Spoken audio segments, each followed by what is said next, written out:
구약성경 사무엘상 17장 47절 한 절 말씀입니다. 우리 같이 찾아서 함께 합독을 하도록 하겠습니다. 구약성경 사무엘상 17장 47절의 말씀입니다. 다 찾으신 줄 알고 우리 한 목소리로 합독하겠습니다. 또 여호와의 구원하심이 칼과 창에 있지 아니함을 이 무리에게 알게 하리라. 전쟁은 여호와께 속한 것인즉 그가 너희를 우리 손에 넘기시리라. 아멘. 아멘. 네. 할렐루야. 네, 오늘 이 말씀을 통해서 전쟁은 여호와께 속한 것이라. 여러분, 오늘 분명히 무슨 날인지 아시죠? 6월 25일. 나이가 어느 정도 드신 분들은 대부분 기억하지만 젊은 세대들은 오늘이 무슨 날인지 잘 몰라요. 잊어버리고 기억도 못하는 시대를 맞이하고 있지만 잊을 수 없는 이 민족 간의 끔찍한 전쟁이 발발한 날입니다. 그날도 오늘같이 주일 일요일이었어요. 모든 사람들이 잠자고 있는 새벽 그 미명에 휴전선이 아니라 그때 38선이었죠. 38선을 넘어서 남침하였던, 그게 벌써 73주년을 맞이하고 있어요. 그러니 대부분 전쟁을 겪은 경험한 사람들은 70대 후반들이에요. 저도 못 겪었죠. 하지만 우리가 잊지 말아야 될 것은 이 전쟁을 통해서 거의 160만 명의 전사자가 있었고 민간인의 피해도 99만 명입니다. 이렇게 엄청난 고귀한 생명을 잃어버렸어요. 1900년대의 시뮬레이션을 이렇게 돌려봤을 때 남북한이 전쟁이 일어난다면 최소 500만 명이 일주일 안에 죽을 거라고 끔찍한 상황을 내놓았던 적도 있습니다. 하지만 어릴 때부터 6.25 이 전쟁 6월 25일이 되면 대대적으로 이 전쟁에 대한 행사, 언론 보도, 그리고 계속해서 모든 여러 가지 집회들도 있었어요. 잊지 말자 6.25, 기억하자 6.25, 기억나시죠? 그렇게 외쳤었는데 지난 정권부터 공식적인 행사들이 거의 전무해졌어요. 심지어 대통령도 그런 행사에 참석 안 했었어요. 언론도 이제는 더 이상 이걸 다루지 않아요. 지난 작년에도 마찬가지지만 올해도 내가 모니터링 해봤어요. 헤드라인에 나온 거 없어요. 가장 중요한 지금 6.25 전쟁 75주년을 맞이하고 있는데, 하지만 기억하십시오. 잊어버린다고 해서 없어지는 게 아니에요. 역사는 반복됩니다. 전쟁은 끊임없이 일어나고 있어요. 앞으로도 일어날 거예요. 지금도 우크라이나와 러시아가 여전히 계속적으로 전쟁을 치르고 있어요. 민간인 지역에 미사일을 쏴보고, 병원이건 어린이, 그렇죠? 유치원이건. 어떻게 인간들이 그렇게 할 수 있을까? 사용할 수 없는 무기로 금지한 백린탄인가요? 엄청난 그 불빛을 일으면서 초토화시키는 그러한 폭탄도 서슴없이 터뜨리고 있는 게 러시아입니다. 인류 역사를 어떤 역사학자들은 전쟁의 역사라 할 정도로 이 지구상에 끊임없이 전쟁은 계속되고 있어요. 특히 우리나라는 인류 역사상 전쟁이 끝나지 않은 휴전한 상태에 있는 분단 국가예요. 유일한 전쟁이 끝나지 않은. 지금은 뭐예요? 휴전이에요.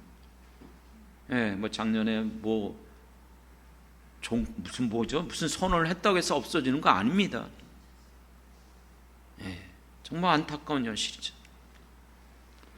특히 여러분, 왜 우리 기독교는, 교회는 이 전쟁에 대해서 기억해야 되냐면, 보이지 않는 이 6.25 전쟁은 공산주의와 민주주의, 그러다 보니까 이 6.25 전쟁 가운데 가장 많은 피해를 입었던 바로 종교가 기독교예요.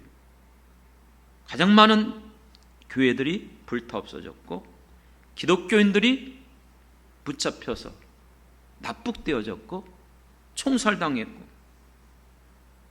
남의 이야기가 아닙니다. 다시 또한 전쟁이 일어난다면 그대로 재현되어져요. 왜요? 공산주의 입장에서 제거해야 될 수청의 대상 1호는 기독교거든요. 그렇기 때문에 여러분, 이와 같은 상황 속에서 우리가 무조건 넘어갈 수 없지 않습니까? 오늘 예배드리기 전까지 모니터링을 해보니까는 지금 꽤 알려진 많은 분들의 설교를 이렇게 지금 시작하면서 어떤 설교를 올렸는가? 죄송하지만 6.25 전쟁에 대한 없더라고요. 잊어버리고 있는 우리 기독교들조차도, 하지만 우리가 지금 안심하고 있을 상황이 아님을 분명히 영적으로 여러분들이 깨닫고, 다시 한번 이 나라의 민족 가운데 전쟁은 하나님의 손에 있음을 우리가 믿기 때문에 하나님 앞에 나가 하나님의 뜻을 기억하고 분별하면서 깨어 있어서 이 시대 우리에게 주신 이 사명 감당하길 주님의 이름으로 축원합니다. 여러분, 전쟁을 일으켰을 때에 6.25 전쟁 3일 만에 서울을 쉽게 말하면 서울이 빼앗겼어요. 서울이 빼앗겼어요. 그리고 7월 31일, 그러니까 한 달 정도밖에 안 됐는데 낙동강 이남 지역만 넣고 우리나라 거의 90%를 다 여러분 다 잃어버렸어요. 어떻게? 전쟁 한 달 만에 이런 일이 일어나죠? 그때 상황을 이해를 해보면 충분히 이해할 수 있어요. 전쟁을 치르기 전에 이미 북한은 면밀하게 은밀하게 모든 걸 준비해 왔잖아요.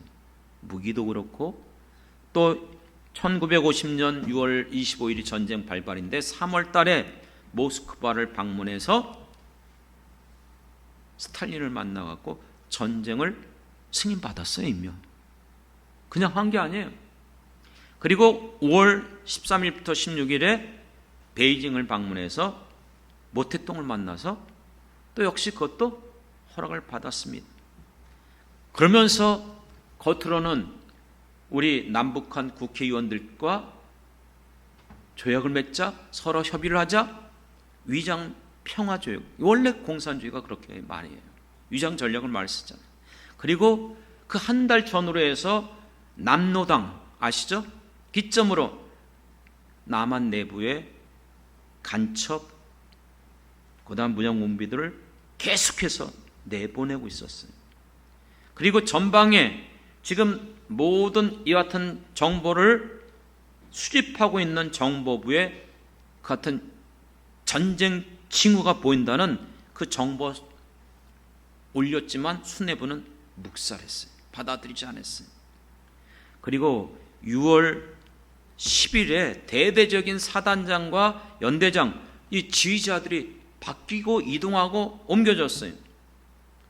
무슨 말이냐면 부대를 파악하고 움직여야 되는 상황 속에서 부대장급들이 다 바뀌어버린 거예요. 그러면 이게 파악이 안 돼요. 작전을 진행하기가 어려워요.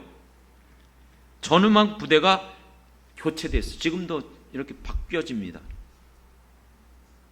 그리고 6월 11일 날 앞서서 비상경계령을 내렸던 것이 6월 24일 0시로 해제가 돼버렸어요. 비상경계령이 풀림으로 동시에 아시는 것처럼 6월 25일 일요일이었기 때문에, 주일이었기 때문에 대대적인 병사들이 휴가와 외출을 나갔어요. 부대에 남아있었던 장병들은 3분의 1 정도밖에 안 남았대요. 그리고 육군 우리 장교 클럽에서는 이 비상경계령이 풀린 날부터 날마다 댄스 파티가 열렸다고 합니다. 그러니까 이 모든 상황이 이미 전쟁에서 승리할 수 없는 거예요.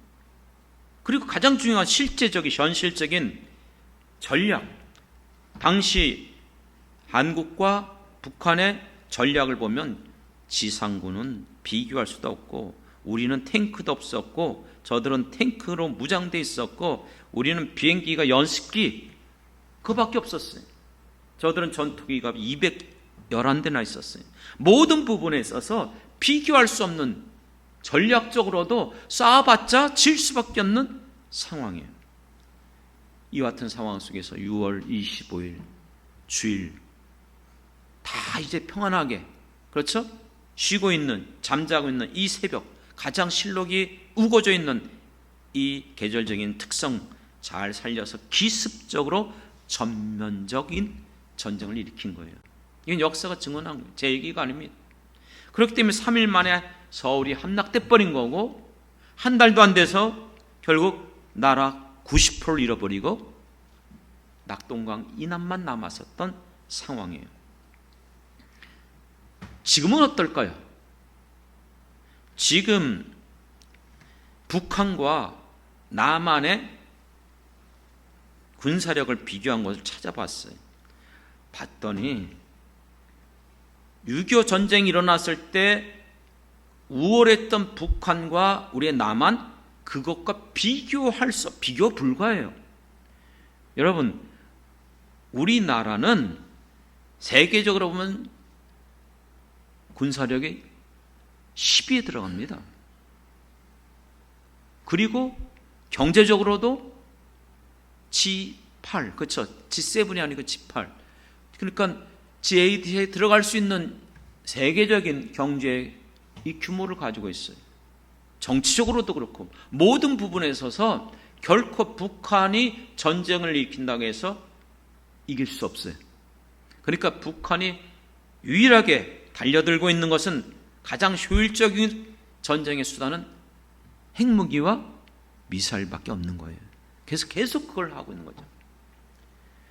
자, 그렇다면 이 얘기를 왜 할까요? 자, 지금 이와 같은 상황 속에서 전쟁 일어나면 북한은 결코 우리를 이길 수 없고, 그렇기 때문에 여러분, 우리는 안심하고 살 수 있다? 그럼 물어보겠습니다. 한번 생각해 보십시오. 이스라엘 민족을 생각해 봅시다. 이스라엘 민족이 둘로 나눠졌어요. 남쪽에 있는 유다, 그리고 북쪽으로 이스라엘. 그런데 남쪽은 몇 지파였죠? 유다 지파 하나예요. 그리고 레위 지파.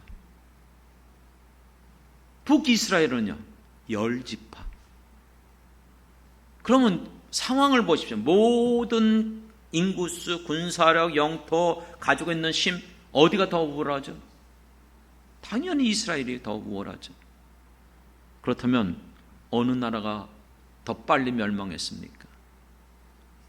유다 아니에요. 이스라엘이에요. 이스라엘이 먼저 멸망해 버립니다. 이유가 뭘까요? 하나님께서 다윗과 맺은 언약이 있었거든요.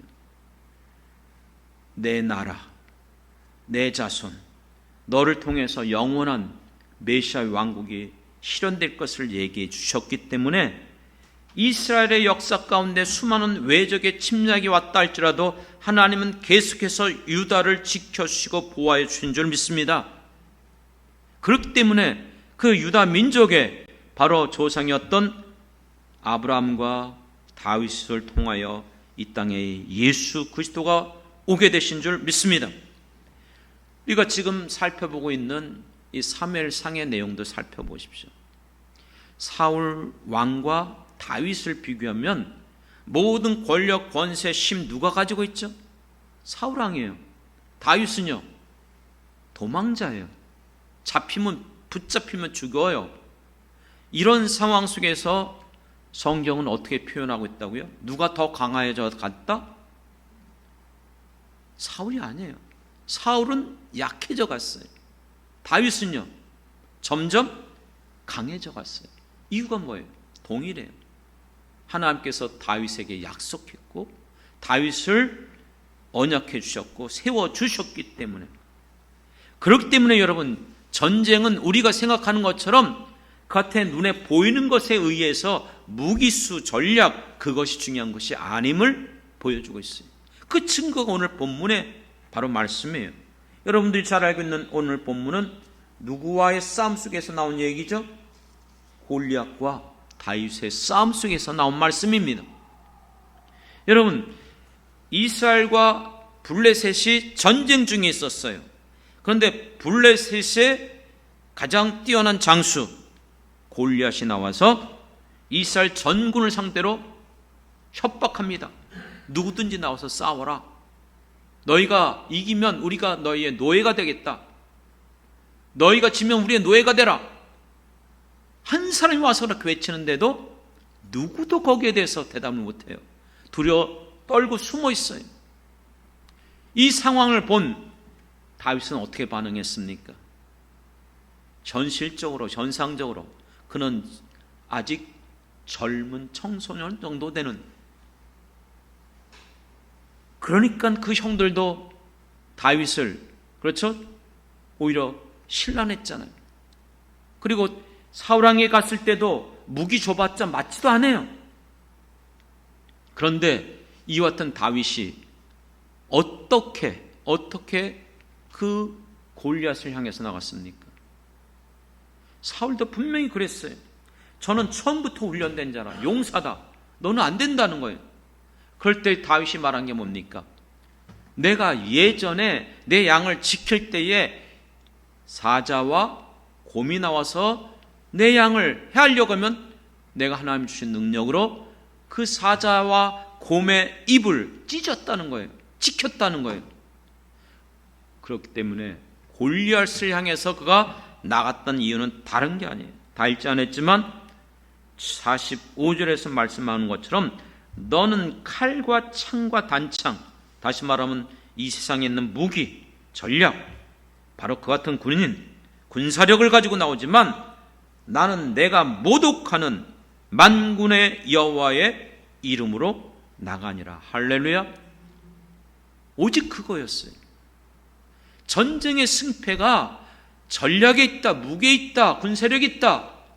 현실적으로는 그게 맞아요. 하지만 인류의 역사를 보면은 반드시 그렇지 않은 것을 우리가 볼 수가 있어요. 시간상 모든 것들을 말씀드릴 수 없지만 여러분, 이스라엘 민족이 가나안 땅을 정복했을 때에 이건 전쟁 역사상 전무후무한 역사였어요. 당시 가나안 족속들은 문화가 철기 문화였어요. 하지만 이스라엘 민족이 갖고 있는 문화는 청동기 문화예요. 이해가 되십니까? 석기 시대의 문화로 청동기 시대를 이길 수가 없어요. 다 무너져요. 또 청동기 시대가 철기 문화를 이길 수가 없었어요. 이 역사예요. 그런데 이스라엘 민족이 가나안을 완전 다 정복했어요. 어떻게요? 이미 아시는 것처럼 하나님의 언약 때문에 가능한 줄 믿습니다. 그렇기 때문에 여러분, 여리고 성을 정복할 때 가나안 정복의 첫 번째 성이 난공불락의 요새라고 일컫는 견고한 성 여리고 소형이었어요. 그런데 어떻게 이겼죠? 군사력으로요? 실제 싸워서요? 하나님의 명령이 무엇이었습니까? 여리고성을 매일 한 바퀴씩 돌라는 거예요.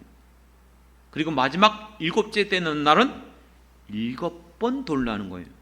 그리고 어떻게 하라는 거예요? 나팔을 불고 외치라는 거예요. 선포라는 거예요. 이 말이 됩니까? 이런 전략이 어디 있어요? 이와 같은 상황 속에서 누구도 거기에 대해서 이의를 제기하거나 항변하거나 따지거나 딴 목소리를 내지 않았어요.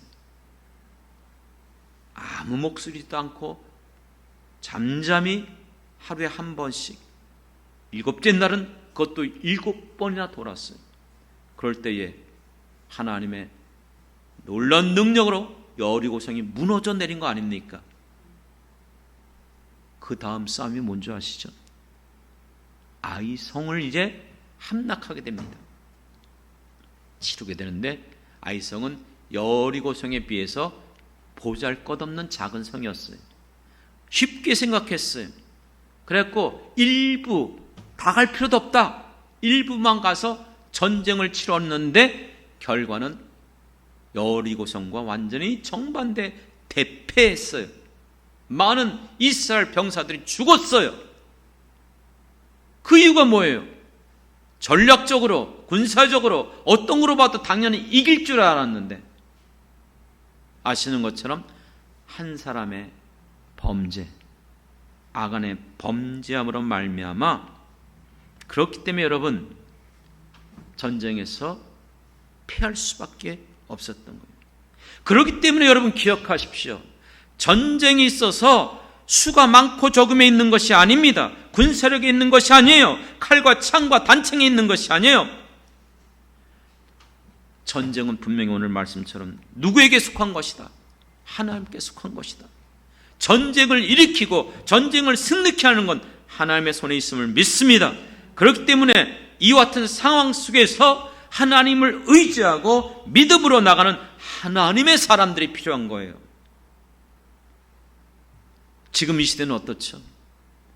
정말 우리가 이 세상을 향해서, 정말 악한 마귀 사단을 향해요, 우리는 단단히 믿음으로 당당하게 외치고 나가 우리가 싸울 수 있습니까? 요즘 영향력 있는, 명성 있는 목사님들의 설교를 들어보면 근간에 공통적인 설교의 내용이 흐름이 나와요.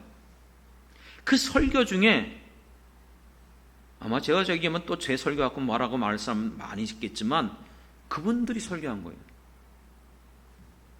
교회 내부가 지금 굉장히 흔들리고 있다는 게 느껴질 정도로 원망, 반대, 정말 교회 안에서 자기가 옳다고 목소리 내고 자기의 주장을 하는 이런 일들이 많아지고 있음을 그분들의 설교를 듣다 보면 그냥 저절로 느껴요. 심지어 우리 공동체 안에서도 그 설교를 내가 몇 번 들어봤어요. 아, 지금 뭔가 문제가 있구나. 왜요? 코로나 이후에 성도들이 교회 안 나오는 것도 문제지만 나오는 사람들조차도 몇 년 동안 우리의 마음이 흩어져 버렸어요. 많이 달라졌다는 거예요. 그러니까 정말로 하나님 앞에 믿음으로 나가 하나님을 의지하고 하나님 말씀대로 전적으로 순종하는 게 아니고 이제는 목소리를 내요. 자기 생각을 주장해요. 그리고 자기의 상황에 따라서 반응하려고 그래요. 말 그대로 이건 사사시대만이 아니에요. 우리의 모든 인간의 역사 가운데 사람들은 언제나 자기의 소견대로, 자기가 옳다고 생각하는 대로 살아가려는 상황이 있어요. 이와 같은 시대 속에서 말세는 더욱더 디모데후서 3장에서 말씀하고 있는 것처럼 고통하는 때가 이른다고 했어요. 정말 이와 같은 시대에 살아가는 게 그 자체가 힘들 때가 많아요.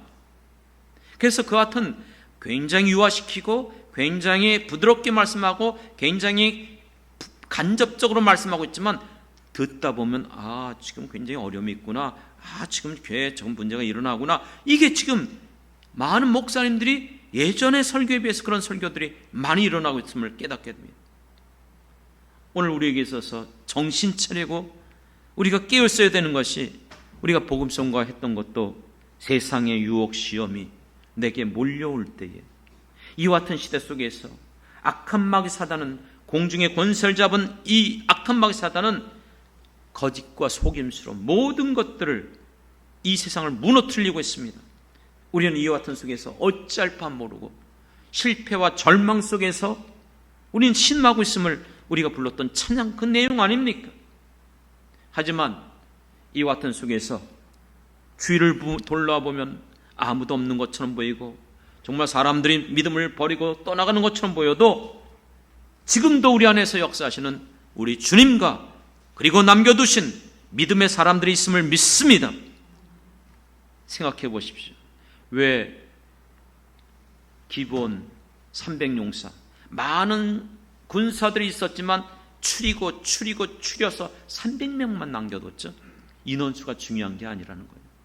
정말 깨어있는 한 사람이 천을 감당할 수 있는 정말 예수 그리스도의 십자가에 붙잡혀서 믿음으로 반응하는 하나님의 사람들이 한 명이라도 두 명이라도 있다면 그들 통해서 하나님 지금도 역사하시는 하나님이신 줄 믿습니다. 사랑하는 성도 여러분, 그렇기 때문에 오늘 우리들에게 있어서 이 마지막 시대 때에 유교전쟁 73주년을 보내고 있지만 우리는 분명히 영의 사람들로 기억하셔야 돼요. 우리에게 보이지 않는 또 다른 싸움이 있잖아요. 어떤 싸움입니까? 영적 싸움. 그렇습니다. 이 영적 싸움 속에서 우리가 승리할 수 있는 방법은 세상에 있는 무기를 사용하고 전략을 사용한다면 지금 남북한의 모든 것들을 비교해 볼 때에 객관적인 모든 통계적인 자료를 보면 결코 북한은 우리를 이길 수 없다고 한다 할지라도 영의 싸움은 그런 싸움이 아니잖아요. 혈과 육의 싸움이 아니요 보이지 않는 악한 마귀와의 싸움 속에 있어요. 이것은 그 어떤 것으로 이길 수 없어요. 자주 말씀드리고 여러분들도 인정할 거예요. 악한 마귀가 우리를 넘어뜨리고 우리가 싸운다면 우리의 힘으로는 백전백패예요. 첫사람 아담과 하와가 무너졌던 것처럼 다윗도 무너졌고 다 무너졌어요. 그렇기 때문에 이 싸움은 반드시 하나님의 전신갑주를 입어야만 싸울 수 있어요. 다른 거는 싸울 수가 없어요. 그렇기 때문에 난공불락의 여리고성을 무너뜨렸을 때에 한 바퀴씩 돌라, 마지막은 7바퀴 돌라. 그럴 때에 여러분 그걸 가지고 따지고 그걸 가지고 거부하고 그걸 가지고 딴 말 한 사람 한 명도 없었어요. 다 침묵하면서 아무도 말하지 마라 말 안 했어요. 계속해서 순종하고 돌았어요. 오늘 이 시대에 그렇기 때문에 우리가 이 시대 가운데 우리에게 주신 사명, 보이지 않는 이 영적 싸움에서 승리하기 위해서는 오직 전신갑주 중에서 유일한 공격 무기는 딱 한 가지. 뭐죠? 성령의 검, 하나님의 말씀밖에 없습니다. 그렇기 때문에 말씀을 붙잡아야 되는 거예요. 저는 누가 뭐라 그래도 거기에 대해서 딴 얘기를 하고 거기에 대해서 항변한다 할지라도 저는 바꿀 마음 없어요. 저는 오직 하나님의 말씀만 전하려고 이 사명 받았고 제가 강단에 서 있으면서 할 수만 있으면은 하나님의 말씀만 전하려고 어떻게든지 애쓰고 수고하고 노력하고 계속해서 저는 그것을 붙잡을 거예요. 왜요? 하나님의 말씀은 지금도 살아있는 말씀, 능력의 말씀, 생명의 말씀인 줄 믿습니다. 하나님의 말씀을 붙잡고 나가는 것이 우리가 승리하는 길의 지름길이에요. 그리고 그 말씀을 붙잡고 반드시 해야 될 것이 무엇입니까? 에베소서에서 보면 영적 전투를 말하면서 하나님의 전신갑주를 다 하나씩 설명한 이후에 마지막에 끝부분에 뭐라고 말했어요? 무시로 깨어있어서 어떻게 해야 된다? 성령 안에서 기도하라. 그렇습니다. 여러분들이 첫 번째는 말씀을 붙잡는 것부터 시작해야 됩니다. 기도보다 말씀을 붙잡으셔야 돼요. 왜요? 말씀을 통해서 언약한 대로, 약속하신 대로 이루어 주시기 때문에.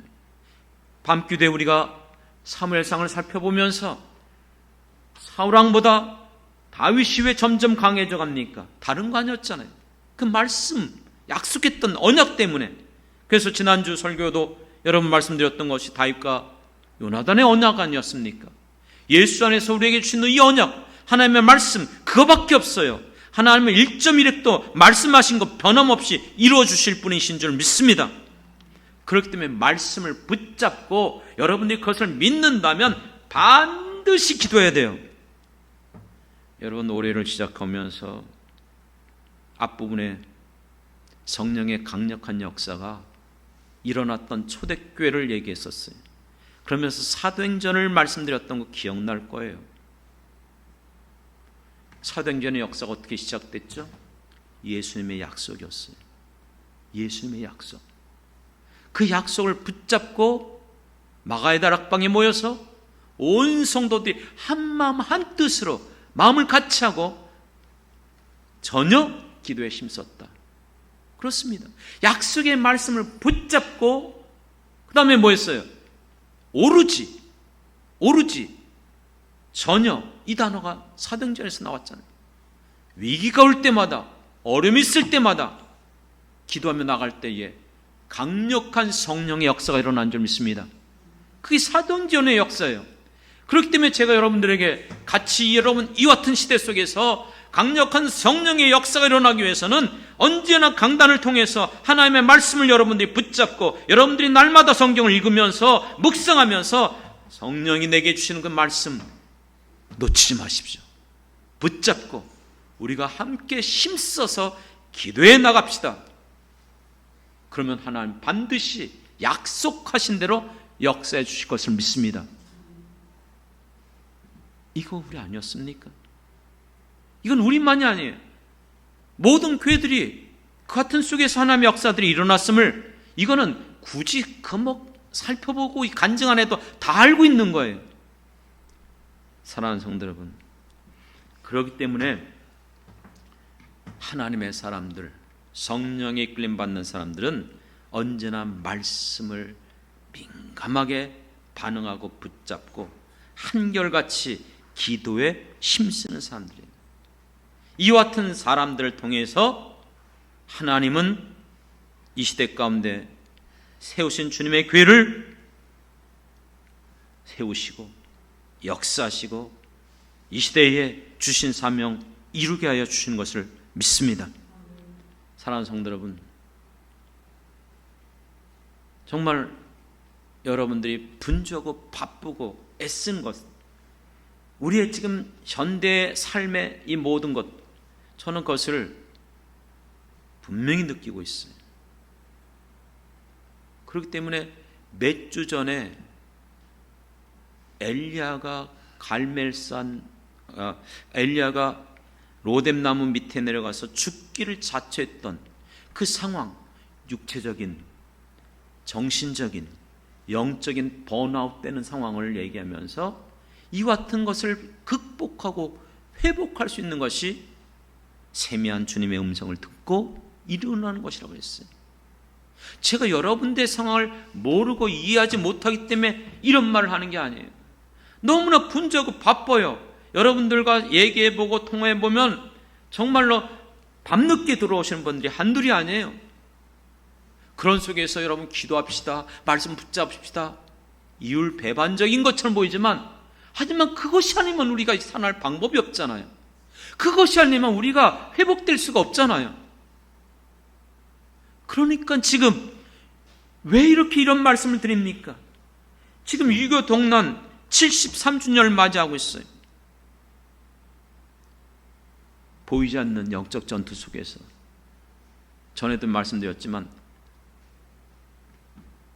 서구 유럽이 무너져 내린 악마의 사단의 10단계가 있었어요.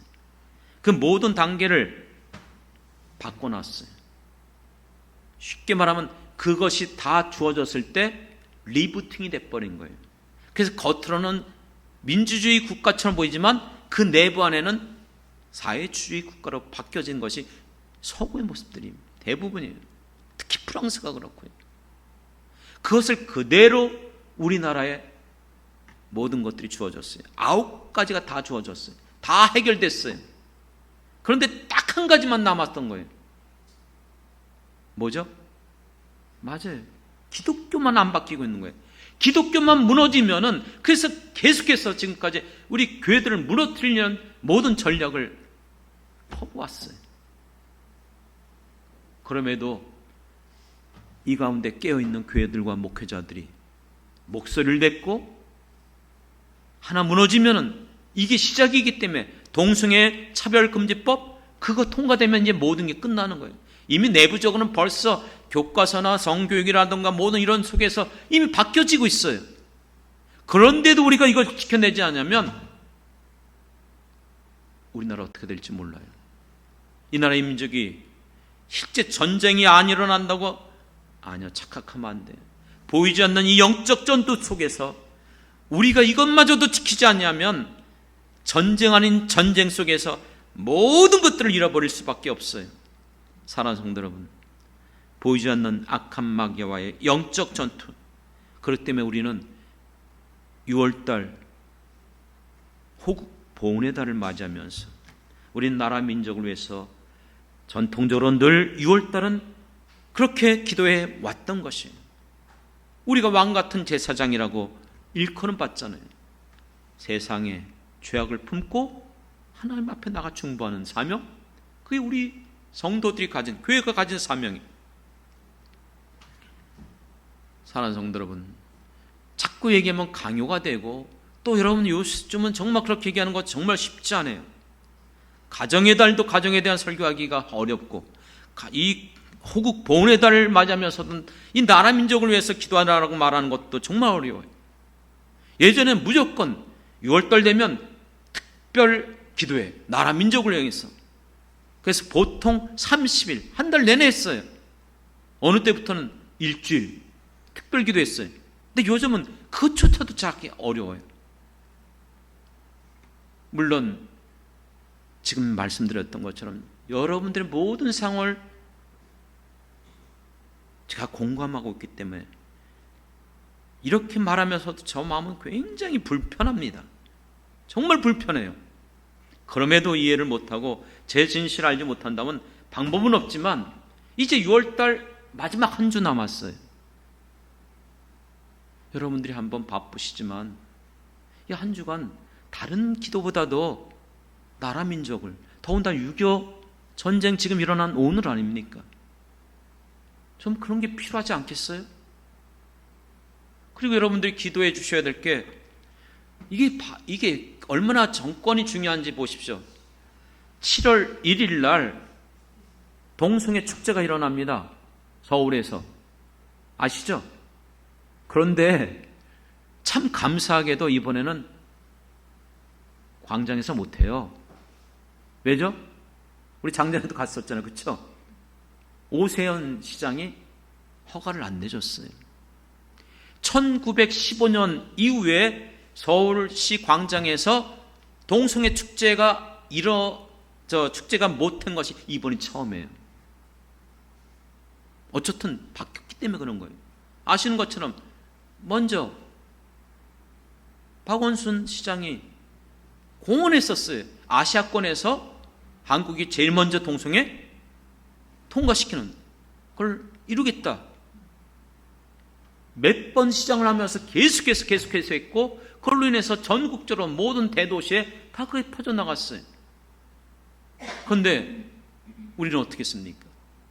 우리가 힘을 갖고 있지 못했어요. 그분이 시장이었기 때문에. 그 모든 결재권이 그에게 있었기 때문에.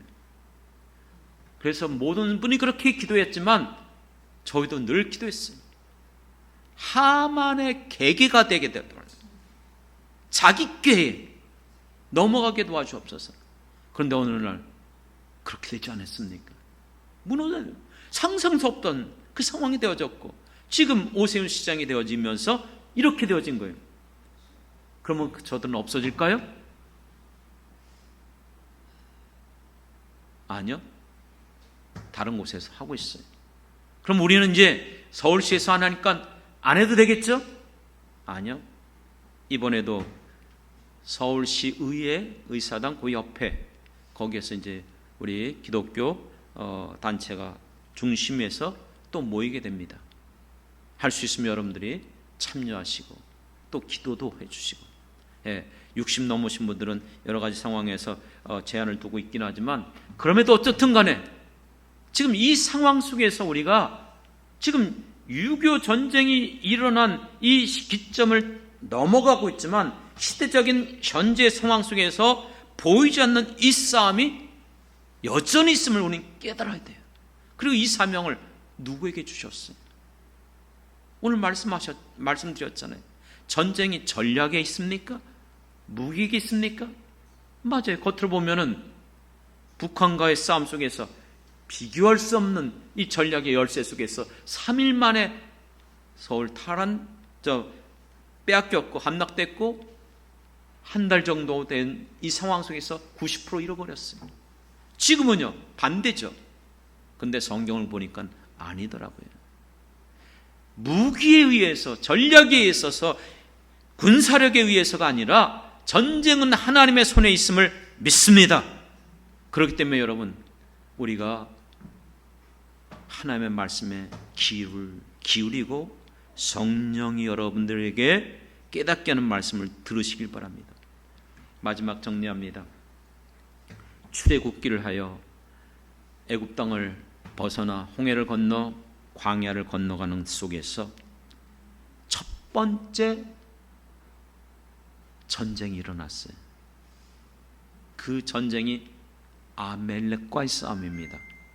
아멜렉과 전쟁이 일어난 상황 속에서 여러분, 그 앞서서 또 다른 싸움이 있었어요.